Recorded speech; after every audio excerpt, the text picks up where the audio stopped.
राजस्थान का अक्षांश विस्तार, तो राजस्थान के अक्षांश विस्तार की बात करेंगे तो हमारे यहां से 23 डिग्री 3 मिनट उत्तरी अक्षांश से 30 डिग्री 12 मिनट उत्तरी अक्षांश तक, अगर इसमें माइनस प्लस कर देंगे तो हमारा 7 डिग्री 9 मिनट क्या आएगा, अक्षांश विस्तार। इसी प्रकार से देशांतर विस्तार की बात करेंगे तो 8 यहाँ पे 69 डिग्री 30 मिनट पूर्वी देशांतर से 78 डिग्री 17 मिनट पूर्वी देशांतर तक होगा। फिर मैंने आप लोगों को कहा था कि ये जो हमारा देशांतरी विस्तार है ये आप लोगों का समय की गणना में काम आता है। किसमें काम आता है बेटा, समय की गणना में। किसमें काम आता है, समय की गणना में।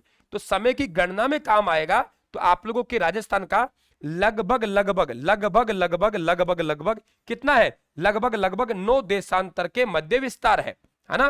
तो हमको मालूम है कि 1 मिनट 1 मिनट 1 मिनट 1 मिनट आप लोगों के कहेंगे हम लोग 4 मिनट एक देशांतर को पार करने में लगते हैं। और हम लोग बात करेंगे कि हमारा 9 गुणा 4 मिनट बराबर राजस्थान में लगभग लगभग है वो 36 मिनट का अंतर है हमारे यहाँ। कि आप लोगों के यहां से देखेंगे यहां पे सूर्य जो उदय होता है सबसे पहले राजस्थान में सूर्य का उदय होता है। सूर्य का उदय सबसे पहले यहां होता है, सबसे पहले यहां होता है। और यह ध्यान रखें सबसे बाद में हमारा सूर्य का उदय यहां होता है कि सबसे बाद में सूर्य उदय बिल्कुल आप लोगों को दिखाई देगा है ना, सबसे बाद में सूर्य उदय। लेकिन यहां पे जो आप लोगों का मान आएगा या आपका 9 देशांतर बराबर 36 मिनट का अंतर होगा, लेकिन आपको ये अंतर दिखाई नहीं देता है। क्यों दिखाई नहीं देता है बेटा, ये इसलिए आपको दिखाई नहीं देता है क्योंकि हमारा देश का अपना एक मानक समय होता है, घड़ियों को वहीं से सेट किया जाता है। भारत का भी अपना एक मानक समय है, वो 82.5 डिग्री की पूर्वी देशांतर रेखा है जो कि अंतरराष्ट्रीय समय से 5.5 घंटे आगे। तो बिल्कुल ये आप लोगों को मालूम होना चाहिए, ठीक है। अब आपका सवाल क्या था जरा देखिए, राजस्थान का पूर्व में विस्तृत बिंदु है। अब देखो बिंदु की पूछेगा, अब आराम से हम बता दे, चाहे हमसे अक्षांश की बात कर ले चाहे हमसे देशांतर की बात कर ले। अब यहां हमारे पास इधर देखेंगे कि यहां पे हमारे सबसे उत्तर में अगर देखेंगे आप लोग, देखो ये स्थिति बन जाएगी। यहां क्या पूछ रहा है, पूर्व में विस्तृत बिंदु। अब पूर्व में यदि आपसे बात कर रहा है देशांतर रेखा की तो आप कह देंगे 78 डिग्री 17 मिनट पूर्वी देशांतर। अगर देशांतर बात कर रहा है तो हम लिख देंगे है ना, देशांतर की बात कर रहा है ना, ये ध्यान रखें आप लोग। फिर आप लोगों के यहां पे आप लोग क्या बनेगा, कौन सा गांव बताइए पूर्व में सबसे, हाँ बताइए कैसे हैं आप लोग। राजस्थान का सबसे पूर्व में गांव कौन सा है, धौलपुर जिले का। सबसे पूर्व में स्थित राजस्थान का धौलपुर जिले में गांव कौन सा है बेटा, बताइए। तो ध्यान रखें वैसे हमसे पूछेगा तो हम लोग कह देंगे सर सिलान गांव है। कौन सा गांव है, सिलान गांव। सिलान गांव धौलपुर है, सिलान गांव हमारा धौलपुर है, सिलान गांव धौलपुर है, आपको मालूम होना चाहिए। तो आपका जो भी आपसे पूछेगा आपके सामने आराम से रख देना, ठीक है। हमारे जो राजस्थान में अभी आगे बात करेंगे, चलो अगला क्वेश्चन आने दीजिए। क्लियर भाई, अगला क्वेश्चन राजस्थान राज्य का क्षेत्रफल है। राजस्थान राज्य का क्षेत्रफल है, यहां आप लोगों को रुकने की आवश्यकता नहीं है, आराम से आप बता देंगे कि आप लोग कह देंगे 3,42,239 वर्ग किमी राजस्थान का क्षेत्रफल है। राजस्थान क्षेत्रफल में भारत का सबसे बड़ा राज्य है, भारत का सबसे बड़ा राज्य है। ज्यादा से ज्यादा हमें यहां यह पूछेगा कि बताइए ये आपके ये स्थिति कब आई, यानी यहां पे राजस्थान का जो प्रथम स्थान है वो प्रथम स्थान कब आएगा। तो देखिए आप लोग छत से उतर जा, छत से उतर जा, 3 राज्य बने। हम लोग कहेंगे यहां पे कि नवंबर 2000 से पहले यहां पे भारत का सबसे बड़ा राज्य था वो मध्य प्रदेश था। लेकिन यहां पे क्या हुआ, मध्य प्रदेश का विभाजन हो गया बेटा। मध्य प्रदेश का क्या हुआ, मध्य प्रदेश का विभाजन हुआ। जब मध्य प्रदेश का विभाजन हुआ तो राजस्थान भारत का क्षेत्रफल में सबसे बड़ा राज्य बन गया। तो भारत का सबसे बिल्कुल 139 वर्ग मील, बिल्कुल अगर आपसे वर्ग मील बात करेगा तो 139 वर्ग मील आएगा। क्या आएगा, वर्ग मील आएगा। और हमारा टॉप स्थान जो बना वो टॉप स्थान कब बना था, तो आप बता देंगे सर हमारा राजस्थान का टॉप स्थान नवंबर 2000 के बाद आया। राजस्थान के पूर्वी पश्चिमी एवं उत्तर दक्षिणी विस्तार में अंतर है। सवाल देखिए आप लोग राजस्थान के भाई बेटा क्लास को लाइक और शेयर करते रहे, मेरा हौसला बढ़ाते रहे। क्लास को लाइक और शेयर करें आप लोग, हौसला बढ़ाएं, ठीक है। ठीक है, तो सभी का बिल्कुल आभार बहुत बहुत। क्लास को बिल्कुल नवंबर 2000 में मध्य प्रदेश, उससे पहले मध्य प्रदेश भारत का सबसे बड़ा राज्य था, लेकिन नवंबर 2000 में मध्य प्रदेश का विभाजन हो गया, उससे छत्तीसगढ़ है, ये ध्यान रखें आप लोग, ये क्या हुआ, अलग हुआ, तो मध्य प्रदेश का क्षेत्रफल है वो कम रह गया और भारत का क्षेत्रफल ज्यादा हो गया। ठीक है, आप जरा देखिए हमारे पास यहाँ पे ये स्थिति जो बनेगी वो इस प्रकार से, एक स्थिति हमारी ये है, ये स्थिति हमारी एक है, इसे बोलेंगे उत्तर दक्षिण लंबाई, और एक होता है हमारा विकर्ण। क्या होता है बेटा, विकर्ण होता है। विकर्ण जो बनेगा हमारा इस प्रकार से बनेगा।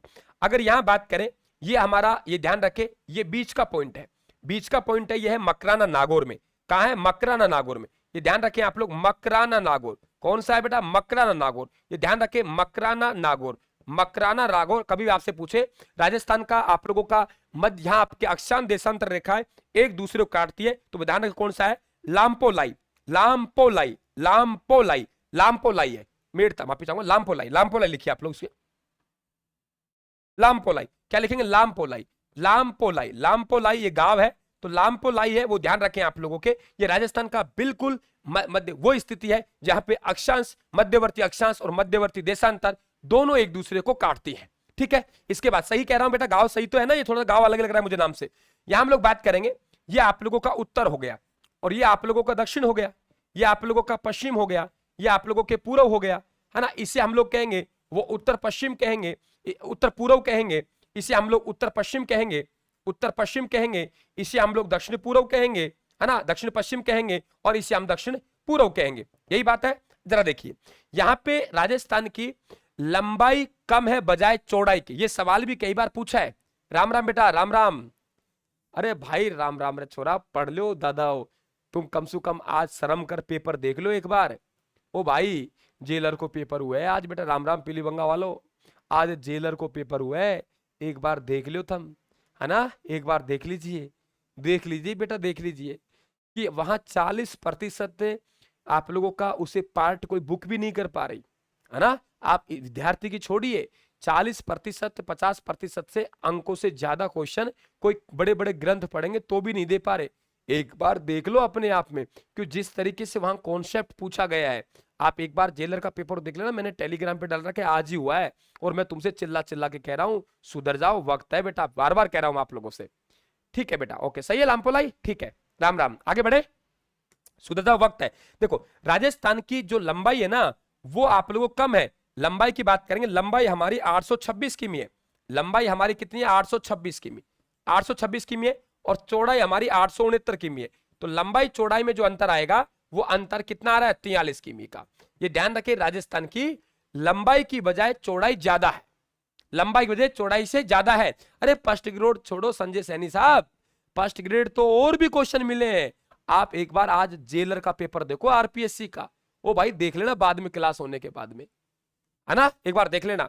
अब हमारे ये विकर्ण होता है, विकर्ण, ये जो विकर्ण होते हैं हमारे, ये विकर्ण, ये जो विकर्ण होते हैं, ये विकर्ण 850 है, ये विकर्ण है, इसकी 850 किमी है, और ये विकर्ण है 784 किमी है।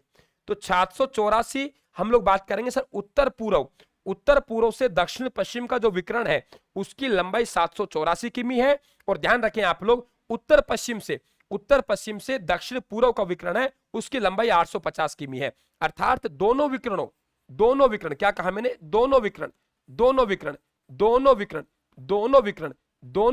के मध्य की दूरी, दोनों विकर्णों के मध्य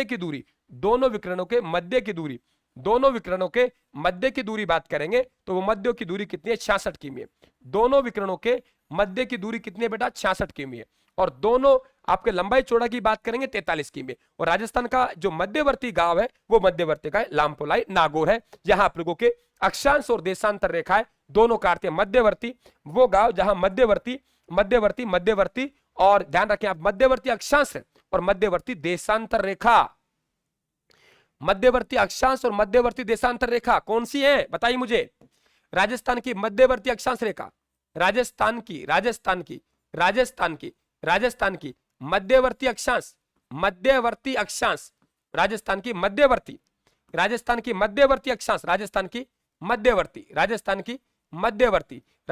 मध्यवर्ती अक्षांश रेखा, राजस्थान की मध्यवर्ती अक्षांश रेखा, राजस्थान के मध्यवर्ती देशांतर रेखा, राजस्थान के मध्यवर्ती अक्षांश रेखा, राजस्थान के मध्यवर्ती देशांतर रेखा, बताइए आप लोग कौन कौन से आएगी। राजस्थान की मध्यवर्ती अक्षांश रेखा, मध्य से गुजरने वाली, आप कहेंगे 27 डिग्री की, है ना, और देशांतर रेखा 74 डिग्री की। ये ध्यान रखना आप, 74 डिग्री की देशांतर रेखा। देशांतर रेखा कौन सी? पूर्वी। तो राजस्थान के मध्यवर्ती बिल्कुल बिल्कुल सही कह रहे हैं आप लोग कि अक्षांश रेखा तो 27 डिग्री की जो अक्षांश रेखा है वो राजस्थान के बिल्कुल मध्य से गुजरती है, और हम कहेंगे 74 डिग्री की पूर्वी देशांतर रेखा है वो राजस्थान के मध्य से गुजरती है। और दोनों, ये ध्यान रखिए, दोनों जहां अक्षांश और देशांतर रेखा जहां पे एक दूसरे को काटती हैं वो जिला कौन सा है? नागौर है। यानी 74 डिग्री की, एक तो यू आएगी, देखिए, एक तो इस तरीके से आएगी, एक तो इस तरीके से आएगी, और एक इस तरीके से आएगी। तो ये आप लोगों के यहां पे देखेंगे तो ये जो आपके देशांतर रेखा है, ये देशांतर रेखा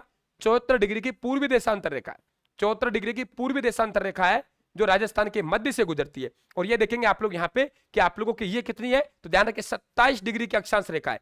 तो ये दोनों कहां काटती है? नागौर में। कहां काटती है? नागौर में। समझ गए आप मेरी बात को कि जहां दोनों मध्यवर्ती और आप लोगों के अक्षांश देशांतर रेखा है एक दूसरे को काटती है, वो कहां काटती है? नागौर में। एक मैं बता रहा हूं आपको जाल, अभी ये देखिए, ये जाल देखिए बेटा, मैं कह रहा हूं आप लोगों के, ये देखिए कि हमारे पास में ये जो अक्षांश रेखाओं का जाल देख पा रहे हो आप लोग, ये अक्षांश रेखा है। तो हमारे पास यहां से बिल्कुल, यहां से देखेंगे ये यहां से, तो इस तरीके से हमारी ये जो 27 डिग्री की, कौन सी? 27 डिग्री की, 27 डिग्री की, 27 डिग्री की ये रेखा है, ये राजस्थान की, ध्यान रखें, इसे मध्यवर्ती अक्षांश रेखा कहते हैं।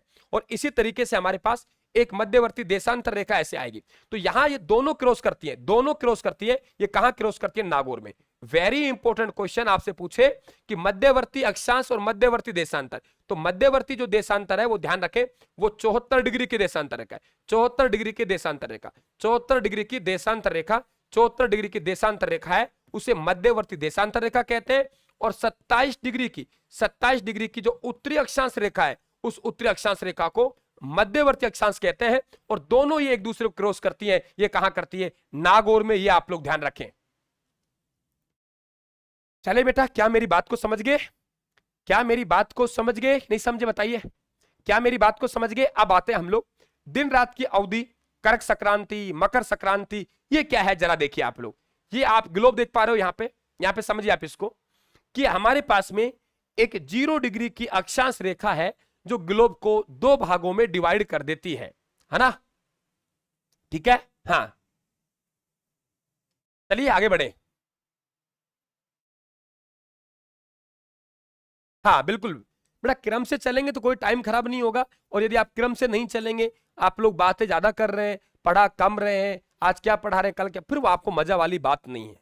एक निश्चित टाइम आप लोगों का यूट्यूब पे, और मैंने पूरी कोशिश की है पिछले 1 महीने से कि आपको 9:30 बजे क्लास देना, तो वो क्लास रेगुलर ही है आप लोगों के, उस क्लास को मैंने आगे पीछे नहीं किया है। संडे को जरूर मैं टॉपिक चेंज कर देता हूं, वो एक अलग बात है, संडे को एक अलग वो होता है, बाकी आपके क्रम से चलता है, ये ध्यान आप लोग जरा देखिए।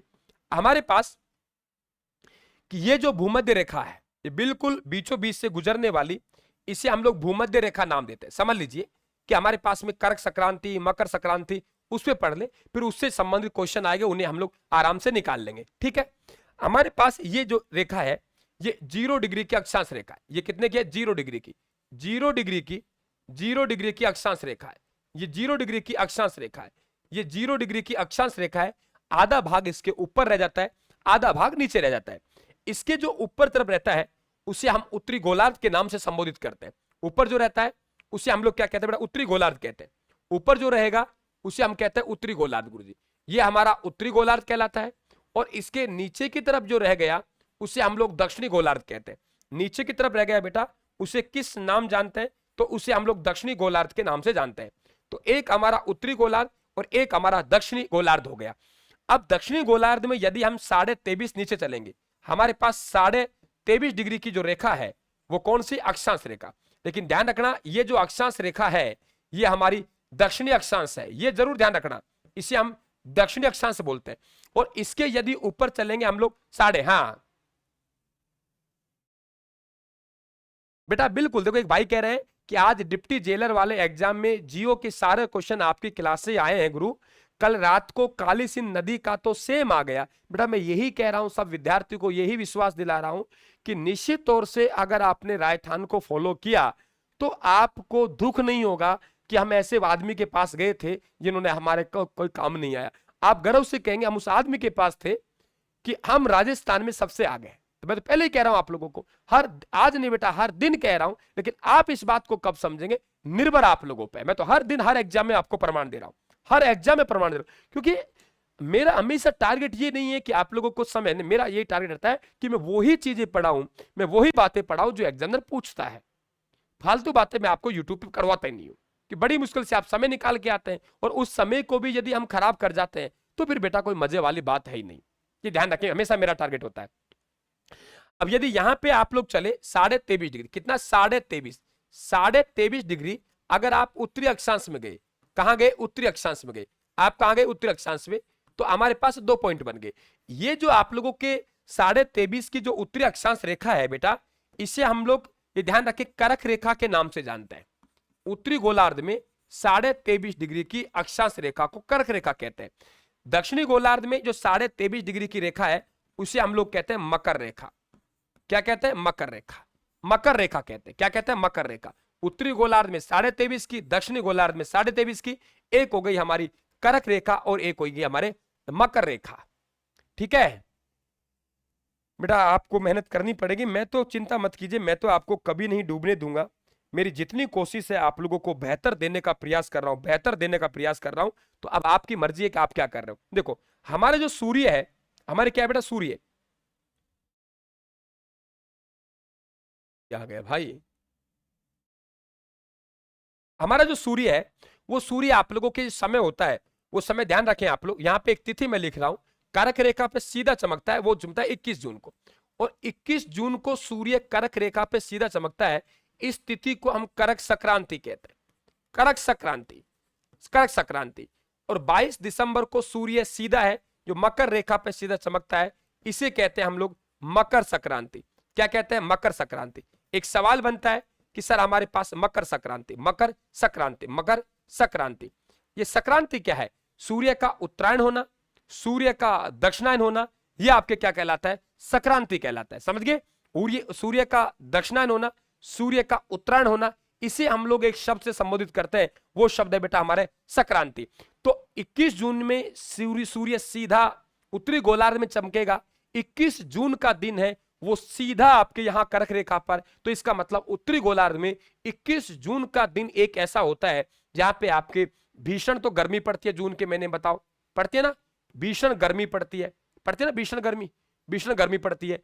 और यहां पे उत्तरी गोलार्ध में सबसे बड़ा दिन होता है, सबसे बड़ा दिन होता है, सबसे बड़ा दिन होता है।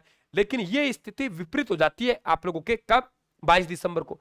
22 दिसंबर को सूर्य दक्षिणी गोलार्ध में होता है, तो आप लोगों के 22 दिसंबर का जो सबसे बड़ा दिन है, 22 दिसंबर का सबसे बड़ा दिन है, वो ध्यान रखिए आप, 22 दिसंबर का सबसे बड़ा दिन है, सबसे बड़ा दिन है वो आपके यहाँ दक्षिणी गोलार्ध में होता है, हमारे छोटा दिन होता है। यहाँ आप लोगों को दक्षिणी गोलार्ध में गर्मी कब पड़ती है, आपके दिसंबर के महीने में पड़ती है। तो हमारे राजस्थान में और यहाँ आपका मेल एक दूसरे का उल्टा है। अगर हमारे राजस्थान में भीषण गर्मी है तो दक्षिणी गोलार्ध में वहां सर्दी है, यदि यहाँ सर्दी है तो हमारे गर्मी है। 21 जून का दिन उत्तरी गोलार्ध में सबसे बड़ा दिन होता है, क्योंकि दक्षिणी गोलार्ध में सबसे छोटा दिन होता है ना, ध्यान रखें आप लोग। हमारे पास 22 दिसंबर है, 22 दिसंबर का दिन दक्षिणी गोलार्ध में सबसे बड़ा दिन होता है, जबकि उत्तरी गोलार्ध में सब छोटा दिन होता है। और ये सूर्य का उत्तरायण होना और सूर्य का दक्षिणायन होना, सूर्य का उत्तरायण होना, सूर्य का उत्तरायण होना और दक्षिणायन होना, सूर्य का उत्तरायण होना और सूर्य का दक्षिणायन होना, ये कहलाता है संक्रांति। अब हमारे पास देखिए 2 तिथि ऐसे आती हैं, यहां आप लोगों के 2 तिथि ऐसी आती हैं, 2 तिथि ऐसे आती हैं, 2 तिथि ऐसे आती हैं, 2 तिथि ऐसे आती हैं जिन्हें हम लोग दिन रात की अवधि समान होती है, दिन रात की अवधि समान वाले दिन, दिन रात की अवधि समान वाले क्यों, क्योंकि एक बार हमारा सूर्य है वो सूर्य यहां से ऐसे, तो एक बार यहां कर्क रेखा पर चमकेगा सीधा, इसमें आप लोगों के आप लोगों के ये भूमध्य रेखा पर चमकेगा, यहां भी भूमध्य रेखा पर चमकेगा। 2 स्थिति ऐसे आएंगी जब सूर्य का आधा भाग है वो दक्षिणी गोलार्ध में और सूर्य का आधा प्रकाश है वो आपके उत्तरी गोलार्ध में। वो 2 तिथि है, उन्हें हम लोग बोलते हैं, ध्यान रखें आप लोग, हम देखिए नोट डालेंगे कि आप लोगों के पृथ्वी पर समान अवधि के दिन रात, समान अवधि के दिन रात, समान अवधि के दिन रात, समान अवधि के दिन रात, पृथ्वी पर समान अवधि के दिन रात, कि पृथ्वी पर समान अवधि के, पृथ्वी पर समान अवधि के दिन रात कब होते हैं? पृथ्वी पे समान अवधि के दिन रात की बात करेंगे। नंबर एक वो होता है हमारा कब?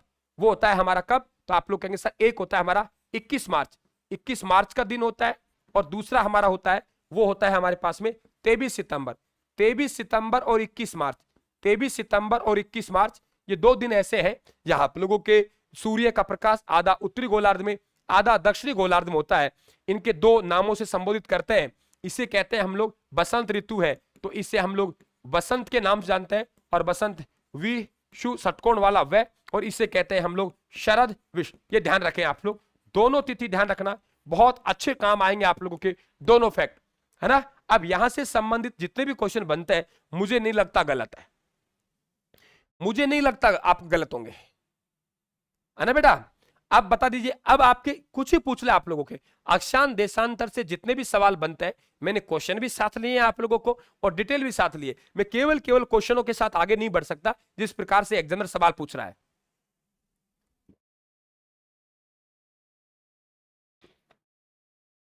जिस प्रकार से वो सवाल पूछ रहा है, तो हम उनके भरोसे केवल हम लोग एमसीक्यू पे आगे नहीं बढ़ सकते, केवल हम लोग क्वेश्चनों पे आगे नहीं बढ़ सकते। आपके सामने एकदम क्लियर है मेरे हिसाब से। अब आप कमेंट कर दीजिए एक बार कि अक्षांश देशांतर से कोई भी सवाल किसी विद्यार्थी का गलत जाएगा क्या?